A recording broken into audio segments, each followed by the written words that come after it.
সবজির বাজার মোটামুটি অনেক ভালো আছে, কারণ সে রোজার দিনে সবজি তেমন খায় না, বেশিরভাগই মাংস খায়। মাংসটার দাম আবার একটু বেশি। মাছ অ্যাভেলেবেল পাওয়া যাচ্ছে, এই কারণে অনেকটাই কম। রমজানের গত সপ্তাহে যা ছিল এই সপ্তাহে ওই তুলনায় কেজিতে 100 টাকা, 50 টাকা, 70 টাকা কেজিতে কম। আসলে চালের দামটা আমরা সবসময় রোজার ভিতরে দেখছি চালের দামটা কম থাকে, কিন্তু এই বছরে একদম ভিন্ন। তরি তরকারির দামটা একটু কম, কিন্তু অন্যান্য দেখা গেল চাউল, মাছ এগুলি একটু দামটা একটু বেশি। কিন্তু সবজির বাজার মোটামুটি অনেক ভালো আছে, কারণ সে রোজার দিনে সবজি তেমন খায় না, বেশিরভাগই মাংস খায়।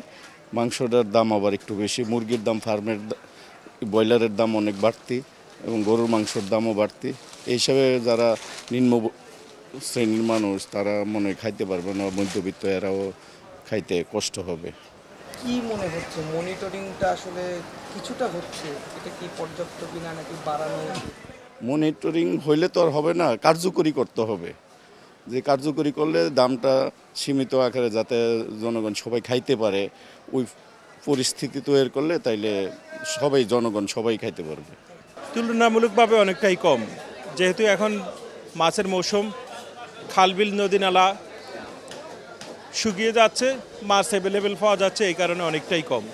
যেমন কই মাছ দেখে আসলাম যে 1200 টাকা কেজি, তারপরে ইলিশ মাছ 1600 টাকা কেজি। অন্যান্য সময়ের চাইতে এখন অনেকটাই সহনশীল। মাছ বাজারে তো কাস্টমার নাই ভাই। মাছ আছে, প্রচুর আমদানি আছে, মাছের দামও কম, কোনো মাছের দাম বেশি না।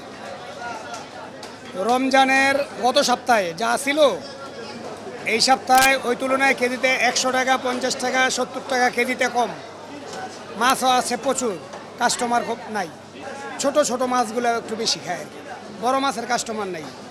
আসলে চালের দামটা আমরা সবসময় রোজার ভিতরে দেখছি চালের দামটা কম থাকে, কিন্তু এই বছরে একদম ভিন্ন।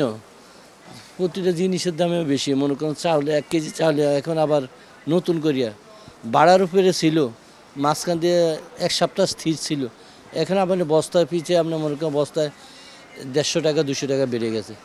যেমন মিনিকেটের চাউলটা আমরা বিক্রি করতাম 78 থেকে 80 টাকা, এখন আপনার ভালো ভালো মিনিকেট বিক্রি করতে হলে আপনার 84 টাকা বিক্রি করতে হয়।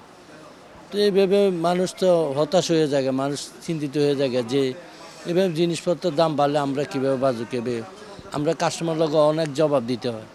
আসলে ঘাটতি নাই, সরকার আমদানি করছে, বাজারজাত হয়েছে, কিন্তু ঘাটতি দেখিনি। কেন যে চালের দামটা বেশি, এটা মনে হয় আমার মনে হয় সরকার মনিটরিং করলে ক্ষতি দেখলে এটা ভালো হবে। কেননা দেশে যা পর্যাপ্ত ধান চাউল আছে, সরকার যে চাউল আমদানি করছে এই চাউল আপনার বাজারজাত হয়েছে, প্রচুর বাজারজাত আছে, তো কেন বাড়বো? আর রোজাতে তো চাউল মানুষ কমে খায়, একবেলা ভাত খায় বেশিরভাগই মানুষ, তো বাড়ার কোনো প্রশ্ন ওঠে না। আমরা অন্যান্য বছরও দেখছি যে রোজাতে চালের দাম কম থাকে, কিন্তু এই বছর ভিন্ন, একদম চালের দাম বস্তায় 150-200 টাকা বেড়ে গেছে।